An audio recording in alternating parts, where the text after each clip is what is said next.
রাসূলুল্লাহ বলেন সাহাবীরা রে,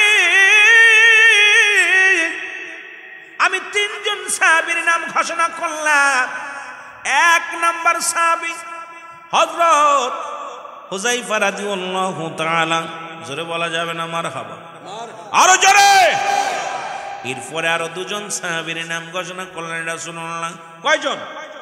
তিনজন সাহাবীর নাম ঘোষণা করলেন। কে বলে জান? আমার দয়াল নবীজি নাম ঘোষণা করলেন। এদিকে মুসলমান হযরত হুযায়ফা রাদিয়াল্লাহু তাআলা ওদিন রাত্রে তার শুভ বিবাহ, বীর সজ্জায় সজ্জিত বর সেজে বিয়ে করার জন্য রওনা হয়েছে। বিয়ে কমপ্লিট, রাত্রে বিয়ের আয়োজন শেষ হয়ে গেল, বিবাহ হয়ে গেল, হেজাব কবুল হয়ে গেল, স্বামী স্ত্রী হয়ে গেছে। এখন কবুল পড়ার পর ওলামা একরাম সাহাবা একরাম এক জায়গা বসিয়া একটু দুরূদ শরীফ পড়িয়া একটু মিষ্টি বিতরণ করবে, মোনাজাত করবে, দোয়া করবে, অনুষ্ঠান হবে। এমন সময় একজন ব্যক্তি একখানা চিঠি নিয়ে আসলেন। চিঠিখানা হাতের মধ্যে নিয়ে ডাকতে বলে, হুযায়ফা রে, কই রে হুযায়ফা? হুযায়ফার সামনে হাজির হয়ে গেল। আপনার জন্য একখানা চিঠি আসছে। চিঠিখানা হাতের মধ্যে নিলেন।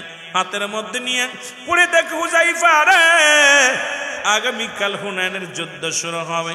এই যুদ্ধের এক নম্বর সেনাপতির দায়িত্ব আমি তোমার দিয়েছি। তোমার পরে আরো দুইজন সেনাপতি আছে রে হুযায়ফা। হুযায়ফা রে, আগামী দিন ফজরের নামাজ বাদে কাফেলা ছাড়ব হুনাইনের যুদ্ধের জন্য। ইতি তোমার নবী রাহমাতুল লিল আলামিন। জোরে জোরে বলো মারহাবা।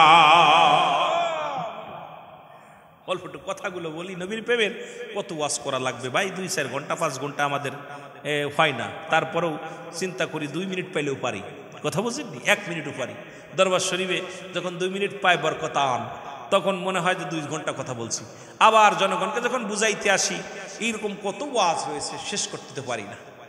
এই জন্য হুজুর বল, নবী প্রেম শোধা পান কর সবে মনবে দনা যাত না জুরাই। এই ছন্দগুলো বললে কলিজা ঠান্ডা হয়ে যায়। ছন্দ কে বলছে? আমার পীর কেবলা জান। জোরে বলেন ঠিক কিনা? এ দুনিয়ার মুসলমান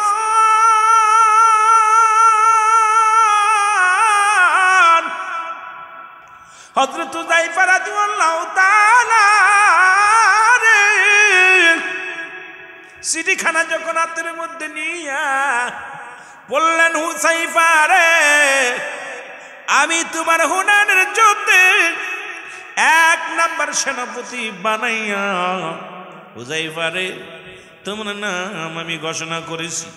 ফজরের নামাজ বাদে কাফেলা সারা হবে যুদ্ধের জন্য। ইতি তোমার নবী রাহমাতুল লিল আলামিন। হুযায়ফা চিঠির মধ্যে একটা চুমা দিলেন। সুবহানাল্লাহ। চিঠির মধ্যে চুমা দিয়া বুকের সরে নিয়া হাউমাউ করে কান্দে রে। আরে আমার নবী আগামী দিন যুদ্ধের ঘোষণা করেছে, যেতে হবে। আমি বিয়ের সিঁড়িতে বসে আছি। এবার হুযায়ফা উঠে দাঁড়াইয়া উপস্থিত জনগণকে বলে, ভাইয়েরা রে, তোমরা থাকো, আমি রওনা দিলাম। অন্য সাহাবীরা বলে, হুযায়ফা রে, তুমি এত পাগলামি করো কেন? একটু মুসলমান গভীর মনোযোগ। হুযায়ফা ডাকতে বলে, উপস্থিত মুসল্লিগণ গো, তোমরা অপেক্ষা করো, আমি রওনা দিলাম। বলে, হুযায়ফা রে, সবে মাত্র বিয়ে হলো, এখন দোয়া হবে, মিষ্টি বিতরণ হবে, কিছু কোরমা খাওয়া হবে, কিছু খেজুর খাব, কোরমা দেওয়া হবে। ও হুযায়ফা, একটু দোয়ার জন্য শরীক হও, একটু দোয়া করে যাও। হুযায়ফা বলে, না না, ওরে আমি আমার রাসূলুল্লাহ চিঠি পেয়েছি আগামী দিন ফজরের নামাজ বাদে। আমি হুযায়ফা ওই হুনাইনের যুদ্ধে 1 নাম্বার সেনাপতি। সুতরাং আমি আমার রাসূলের কদমের মধ্যে সময় কাটাবো, আমার রাসূলের নূর মুবারক দেখবো রে। কারণ 1 নাম্বার সেনাপতি আমার পরে আরো 2 জন আছে, এর মধ্যে কোনো সন্দেহ নাই। কারণ রাসূলের আগে পরে যত যুদ্ধে সেনাপতির নাম একের অধিক বলেছে। কারণ 2 জন বললে 1 জন মারা গেছে, 3 জন বললে 2 জন মারা গেছে। নিশ্চিত আমি হুনাইনের যুদ্ধে শাহাদাতের পেয়ালা পান করব। সুতরাং আমার যতক্ষণ পর্যন্ত দুনিয়ার মধ্যে জিন্দা আছি, আমার নূর নবী রাহমাতুল লিল আলামিনের সিয়ারা মুবারক প্রাণ ভরে দেখব। জোরে বলেন সুবহানাল্লাহ। আর একটু জোরে বলো। এরে মুসলমান, গভীর মনোযোগ শোনো গো। হুযায়ফা দৌড় দিতে লাগলেন। ভিতর থেকে বিবি ডাক দিয়ে বলে, স্বামী রে, সবে মাত্র আমাদের বিবাহ হলো, ইজাব কবুল হলো। ও আমার স্বামী, একটু দাঁড়ান, আমি আপনাকে প্রাণ ভরে দেখব। আপনিও আমাকে দেখেন নাই, আমিও আপনাকে দেখি নাই। আমি আরবের সুন্দরী নারী, আপনি আমার নবীর স্বামী। আমি জানি যে যুদ্ধের ময়দানে আমার রাসূলুল্লাহ 3 জন সেনাপতির নাম ঘোষণা করেছে। নিশ্চিত আপনি শাহাদাতের পেয়ালা পান করবেন। তবে একটু দাঁড়ান, আমি আপনার চেহারা মুবারক, আপনার নূরের চেহারা তাজাল্লি চেহারা মুবারক একটু প্রাণ ভরে দেখবো। জোরে জোরে চিল্লায় বলা যাবে না আল্লাহ। হুযায়ফা বলে, বিবি রে, আমাকে পিছনে ডাক দিও না, যেতে দাও। আমি যাব, আমার রাসূলুল্লাহর কদমের মধ্যে যাব। চলে গেলেন হযরত হুযায়ফা রাদিয়াল্লাহু তাআলা আনহু। উনি চলে গেলেন রাসূলুল্লাহর কদমে, যা বললেন, লাব্বাইক ইয়া রাসূলুল্লাহ, লাব্বাইক ইয়া হাবিবাল্লাহ। নবী গো,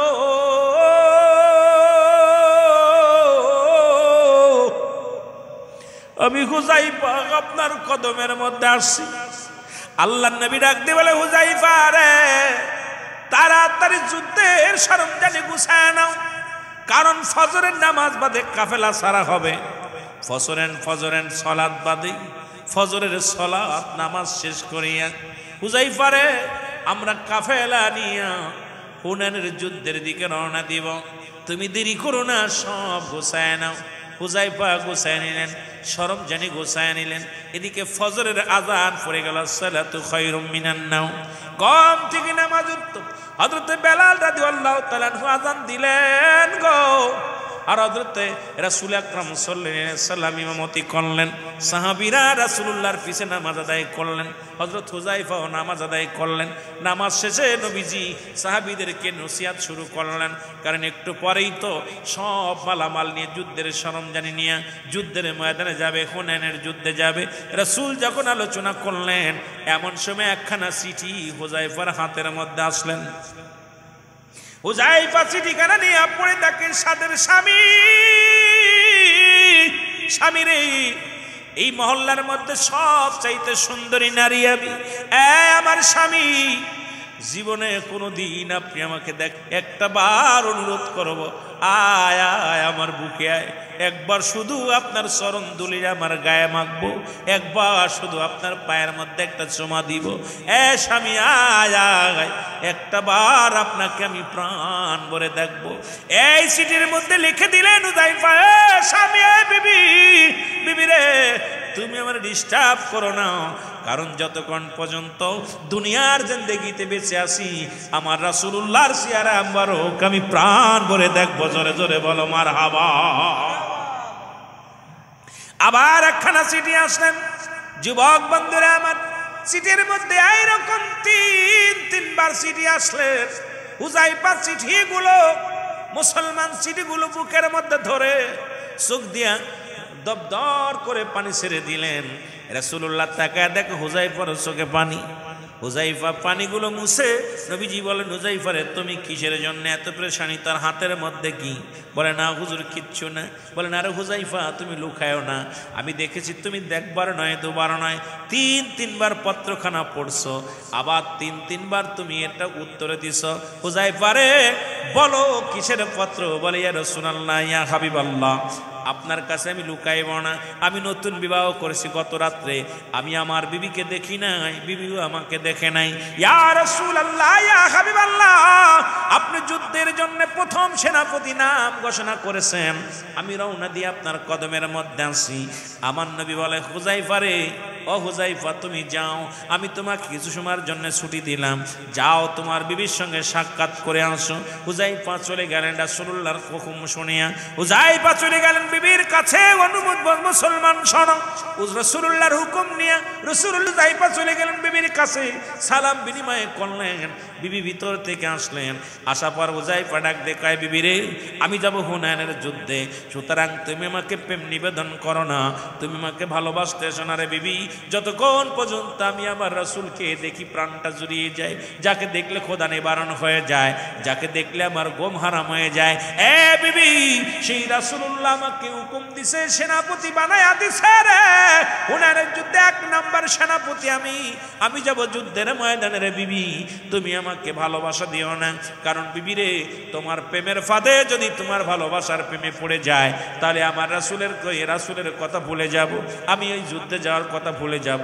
বিবি রে তুমি আমার কাছে আসার জন্য চেষ্টা করো না। বিবি বলে, স্বামী রে, ও আমার স্বামী, আমি আপনাকে ভালোবাসা দিব না, আপনার সঙ্গে আমি সময় কাটাবো না, একটু শুধু দাবি করব, স্বামী রে আমাকে 2 রাকাত নামাজ পড়ার সুযোগ করে দিবেন, আমি একটা দোয়া করব, এই দোয়ার মধ্যে শুধু আমিন শব্দটা আপনি বলবেন, আর কিছু আপনার বলা লাগবে না। আমার মুসলমান বাবারা আমার, একটু মহব্বতে জিকির করেন লা ইলাহা, আরো জোরে বলেন লা ইলাহা। এ মুসলমান, গভীর মনোযোগ শোনো গো। ওযু করলেন, 2 জন উত্তম রূপ ওযু করলেন, 2 রাকাত নামাজ আদায় করলেন। নামাজ আদায় করে বিবলে, স্বামী রে যদি কোনো যুদ্ধের ময়দানে কোনো সাহাবী একরাম যায় আর এই সময় যদি আল্লাহর কাছে কিছু চায়, আল্লাহ রাব্বুল আমিন কবুল করে নেয়। আজকে আমি একটা জিনিস আপনার কাছে, আজকে আল্লাহর কাছে চাইব, শুধু আপনি আমিন বলবেন, আমার সাথে হাত উঠায় আমিন বলবেন। আমার বাবারা, হুযায়ফা রাদিয়াল্লাহু তাআলা তার বিবি সহ 2 রাকাত নামাজ পড়লেন। নামাজ পড়ে হাত উঠায় ডাকতে বলে, রব্বানা যালামনা আনফুসানা ওয়া ইল্লাম তাগফির লানা ওয়া তারহামনা লানাকুনান্না মিনাল খাসিরিন। ডাকতে বলে, রব্বি কারীম,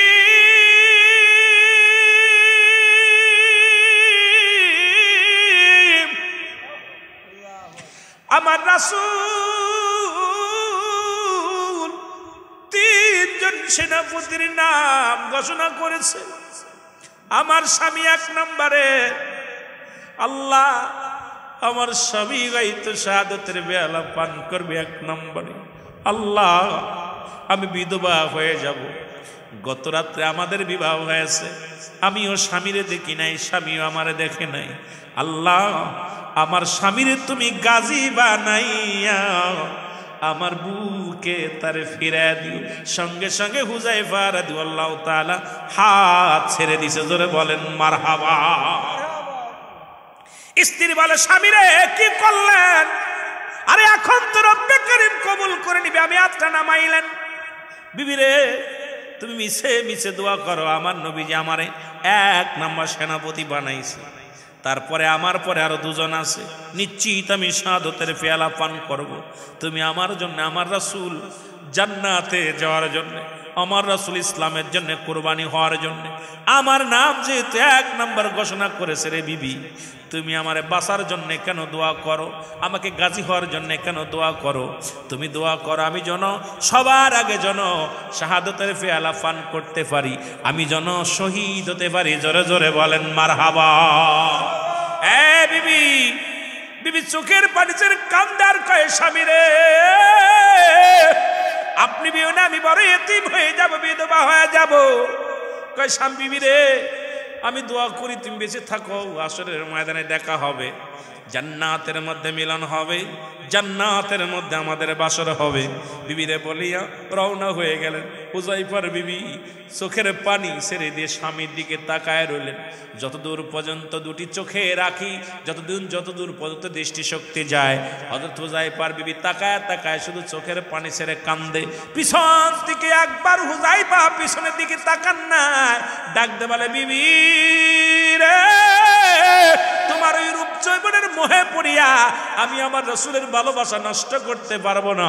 আমার রাসূল আমাকে ডাক দিয়েছে, পিছনে তুমি আর আমাকে ডেকো না, পিছনে ডেকে কোনো লাভ হবে না। হুনাইনের যুদ্ধে গেলেন, হযরত হুযায়ফা শাহাদাতের পেয়ালা পান করলেন। আমার বাবার, আমার নবীজি হুযায়ফার বিবিকে ডাকলেন। হুযায়ফার বিবি বলে, ইয়া রাসূলুল্লাহ, ইয়া হাবিবাল্লাহ, আমার স্বামী দুনিয়া থেকে বিদায় হয়ে গেছে, আমার স্বামী ইন্তেকাল করেছে, আমি একাকার হয়ে গেছি। আমার রাসূল বলে, ও হুযাইফার বিবি শোনো, তোমার হুযাইফা জান্নাতের মধ্যে ঘোরাঘুরি করে, আমিও কথা বলার কথা দিলাম। হুযাইফার বিবি শোনো, তুমি সতীত্ব রক্ষা করে পৃথিবীর মধ্যে যদি স্বামীর আমানত রক্ষা করে পৃথিবীর মধ্যে চলতে পারো, ইয়াউমাল কিয়ামতের ময়দানে তোমাদের দুজনের বাসর হবে জান্নাতের মধ্যে। আমার বাবারা, আমার বর্তমান যুগে আমার মা বোনেরা, সেই স্বামীর আমানত নষ্ট করে দাও। 5টা আমানত যদি নষ্ট করো মুসলমান, তুমি জাহান্নামে যাবে। আবার মা বোনেরা শুনে নাও, অনেক আলোচনাগুলো করা যাবে না, সময় পাবো না। সবচেয়ে বড় 3টা আমানতদারি আমার যুবক বাবারা যারা বিয়ে করেন নাই, নাম্বার 1 আমানত, 1 নাম্বার সতীত্বর আমানতদারি। আপনি বিয়ে যখন করবেন 1 নাম্বার সতীত্বর আমানতদারি, 1 নাম্বার স্ত্রী খুঁজবেন, 2 নাম্বার আমলদারি, 3 নাম্বার মুসলমান শুনে যাও পর্দাশীলতা নারী। এই 3টা 4 নাম্বার মুসলমান শুনে নাও, সে বংশগত হওয়া লাগবে। 4 নাম্বার 5 নাম্বার হলো রূপবতী হওয়া লাগবে। 1 নাম্বার হলো তার এই রূপের মুসলমান। এই পৃথিবীর মধ্যে 5টা গুণের গুণান্বিত নারী যদি কারোর কপালে জুটে যায়, এই দুনিয়ার মধ্যে শান্তি। যেমন সাহাবীরা এই 5টা গুণ দেখে বিয়ে করেছেন, ওলি আল্লাহগণ মুসলমান এই 5টা গুণের গুণান্বিত দেখে বিয়ে করেছেন। আমি যুবকদের বলবো, সুন্নি ভাইদেরকে বলবো, এই 5টা আজকে যারা এই 5টা গুণ দেখবেন, নাম্বার 1 হলো আমানতের সতীত্বর আমানতদারি। আজকে স্কুল কলেজে সতীত্ব বিলিয়ে দিতেছে রে মুসলমান, শুনে নাও। যদিও আজকে বাবা সন্তান একই জায়গা, তরিকাতের স্বার্থ ইসলামের স্বার্থে আমাদের বলাই লাগবে রে মুসলমান। আজকে জাতি শেষ হয়ে যায়, সমাজ নষ্ট হয়ে যায়, এ বলবে না বলবে না। আমি যেহেতু বাস্তববাদী বক্তা, আপনাদেরকে বলে যাই 5টা গুণাগুণ দেখবেন গো। বিয়ে করার আগে 1 নাম্বার হলো ওই নারীটা তার স্বামীর আমানতদারি, সতীত্বর আমানতদারি ঠিক আছে কি না। 1 নাম্বারে আমানতদারি, 2 নাম্বারে আমলকারী, 3 নাম্বারে হলো পর্দাশীলতা নারী, 4 নাম্বার হলো মুসলমান। মোটামুটি তার মুসলমান শুনে নাও বংশগত। এখন তো আমার যুবক ভাইয়েরা বংশ চেনে না। এখন মুসলমান এমনও বংশ যার বংশে নামাজ নাই, রোজা নাই, খালি ডাকাতি, যত গাঁজাখোর মদখোর। মুসলমান আগের যুগে যখন বিবাহ শাদী হতো, মায়ের কুল, মাতৃকুল, পিতৃকুল এটা যাচাই বাছাই করা হতো। মেয়ে কালো হলেও দেখতো মেয়ে নামাজি কি না, মেয়ে ফরেজগারি কি না, মেয়ের আদর্শবান সব দেখতো। এখন সুন্দরী পুজরি হইয়া আজকে জাতি শেষ, সমাজ শেষ হয়ে যায় রে মুসলমান। এই জন্য অনেক আলোচনা ছিল তরিকাতের মধ্যে যারা আছেন। আমি আপনাদের কাছে এই 5টা গুণের গুণান্বিত বিবি যদি কেউ পায়া যান, শান্তি দুনিয়ার মধ্যে জান্নাত পায়া যাবা। 1 নাম্বারে ভালো করে লিখে নাও, 1 নাম্বারে সতীত্বর আমানতদারি, 2 নাম্বারে হলো আমলকারী নারী, 4 নাম্বারে পর্দাশীলতা নারী, 3 নাম্বারে পর্দাশীলতা নারী, 4 নাম্বারে মুসলমান তার রূপগুণ যেটা আছে গুণাগুণ এইটা দেখবেন। 5 নাম্বার হলো বংশ পরিচয়। এই 5টা গুণের গুণান্বিত যদি কোন নারী তোর কপালে জুইটা যায়, এই দুনিয়ার মধ্যে এত শান্তি পাবি রে, সুখ পাবি, যা কথা আর কি বলবো রে বাবা। সময় হয়ে গেছে, আর আগাবো না। আল্লাহ যেন আমাদের সবাইকে বুঝার তৌফিক দান করে। বলেছিলাম যুবকদের একটু বলবো, যদিও একটু বলে গেলাম, আর যদি আবার আসি ইনশাল্লাহ দেখা হলে কথা হবে। একটা জিনিস মনে রাখবেন, প্রাচীলে গুতা মারলে আপনার হাত ভেঙে যাবে, প্রাচীলের কিচ্ছু যায় আসে না। আমার মহান পীর, মহান বান্ধব এমন একটা প্রাচীল যেটা মদিনাওয়ালার সুগন্ধি নিয়া, মদিনাওয়ালার সত্য তরিকা নিয়ে আট্টসির জমিনে আসছে। আপনি আমি যতই ঢিল মারি না কেন কিচ্ছু যায় আসে না, ওই প্রাচীল থাকবেই কিয়ামত পর্যন্ত। জোরে বলেন ঠিক কিনা, আরো জোরে বলেন ঠিক কিনা। আপনার বিশ্বাস হলেও ভালো, না হলেও ভালো। আপনারা মুরিদের সংখ্যা গণেন, আমার মুরিদ 1000, আমার মুরিদ 3 জন, আমার মুরিদ 2 জন, আমার মুরিদ 3000, 1000, 5000। আরে আমার পীর কেবলা জান জীবন দশায় থাকতে তখন ছিল 3.5 কোটি মুরিদ। এখন মুরিদের সংখ্যা কত কোটি হয়েছে আল্লাহ ভালো জানে, আমরা বলতে পারবো না। শুধু আমার পীর কেবলা জান বাংলাদেশে নয়, অল গোটা বিশ্বের বুকে বিশ্ব জাকের মঞ্জিলের মুরিদ নাই বলতে গেলে কষ্ট হয়। জোরে বলেন ঠিক কিনা। 54টা রাষ্ট্রে ছিল মুরিদ আমার জানা মতো, আজ থেকে 3-4 বছর আগে। এখন নেতৃবৃন্দ জানে কত, আমরা তার এগুলো ভালো জানি না। তখন আমরা জানতাম 54টা রাষ্ট্রের মুরিদ আছে আমার পীর কেবলা জান। London, America, Kuwait, Japan, Bharat, America, আপনার জাপান টাপান দিয়া ইত্যাদি ইত্যাদি, মালয়েশিয়া দিয়া, এইরকম 54টা রাষ্ট্রের মুরিদ ছিল পীর কেবলা জানের। যেই রাষ্ট্রগুলোর আমার বাবারা এখন আরও বেশি হয়েছে। অনেক মানুষগুলো আসে, আমরা তাদের ভাষাও বুঝি না। আর আমার দরবারে বিশ্ব জাকের মঞ্জিলের মুরিদ আমার মনে হয় বাংলাদেশি প্রবাসী ভাইয়েরা যারা আছেন প্রায় যে যত দেশে আছে আমার দরবারের মুরিদ 2-4টা আছে ইনশাল্লাহ। জোরে বলেন ঠিক কিনা, আরো জোরে বলেন ঠিক কিনা। সুতরাং আমি এখনো বলি বাজান সময় আছে, ব্রাহ্মণবাড়িয়ার আলেমরা এখনো আপনাদেরকে অনুরোধ করব, সেই মুর্শিদের দিকে আঙ্গুল তুলে তাকায়েন না, আপনাদের ক্ষতি নিজেরা ডেকেন না। আল্লাহ আপনাদের দয়া করুক। জোরে বলুন আমিন, আরো জোরে বলেন আমিন। ও তোমরা সনগমন দিয়া, তোমরা সনগম, আমার দয়াল বাবা ডাকিতেছে, আয় রে জাকের তোরা, আমার খাজা বাবা ডাকিতেছে, আয় রে জাকের তোরা, তোমরা সনগমন দিয়া, তোমরা আমার দয়াল বাবা ডাকিতেছে, আয় রে জাকের তোরা, আমার দয়াল বাবা ডাকিতেছে। এর মদিনার পাগল বাবায় আইসে যাটো শীতে, আয় হায় মদিনার পাগল বাবা আইসে যাটো শীতে, নূরের নবী ধ্যানের ছবি তাহারি প্রেমেতে, হায় হায় নূরের নবী ধ্যানের ছবি তাহারি প্রেমেতে। তোমরা দেখো গো যায়া, আরে দেখো গো না যায়া, আমার খাজা বাবা ডাকিতেছে, আয় রে জাকের তোরা, আমার দয়াল বাবায় ডাকিতেছে,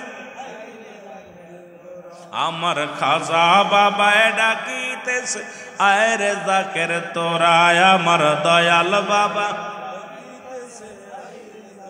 কত আশেক জাকের পাগল হইল বাবার মুখ দেখিয়া, খায় খায় আশেক জাকের পাগল হইল বাবার মুখ দেখিয়া। তোমরা সনগমন দিয়া, তোমরা শোন, আমার দয়াল বাবা ডাকিতেছে, আয় রে জাকের তোরা, আমার খাজা বাবা। এর মদিনার প্রেমিক বানায় বাবার কাছে গেলে, খায় খায় মদিনার প্রেমিক বানায় খাজার কাছে গেলে, ভালো মদিনার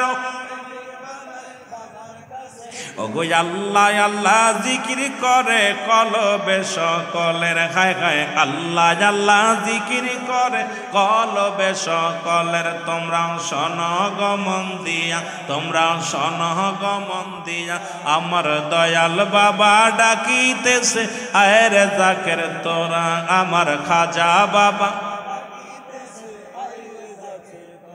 5 ওয়াক্ত নামাজ পড়ে, 5 গানা কোরআন পড়ে, 5 ওয়াক্ত নামাজ পড়ে, 5 গানা কোরআন পড়ে, তসবিহ হাতে মাওলার নামে হইল পাগল যারা, খায় খায় তসবিহ হাতে মাওলার নামে হইল পাগল তারা। তোমরা সনগমন দিয়া, তোমরা শোন, আমার দয়াল বাবা ডাকিতেছে, আয় রে জাকের তোরা, আমার খাজা বাবা ডাকিতেছে। তোর আল্লাহুম্মা সাল্লি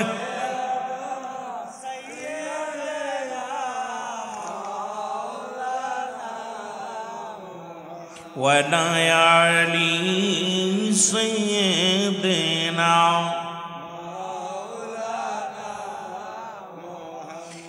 এইরকম বাবা নবীর সাহাবীরা যারা ছিলেন, যেমন পাগল ছিলেন রাসূলুল্লাহর জন্য, আশিক যারা যারা পাগল ছিল রাসূলুল্লাহর জন্য, বিশ্বলীর মুরিদ সন্তান যারা প্রকৃত মুরিদ হতে পারছে, কিবলা জানের ডাকের অপেক্ষা আছে। যে কোনো সময়ে যখন ডাক আসবে, পাগলেরা পঙ্গপালের মতো ছুটে যাবে দয়ালের কদমে। জোরে বলেন ঠিক, আরো জোরে বলেন ঠিক কিনা। প্রেম তো মরে না, বলো প্রেম তো, এর প্রেমিকেরা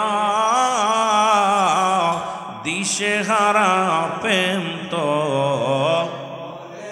আরো জোরে বলেন প্রেম তো, এর প্রেমিকেরা দিশে হারা, প্রেম তো। এ দুনিয়ার মুসলমান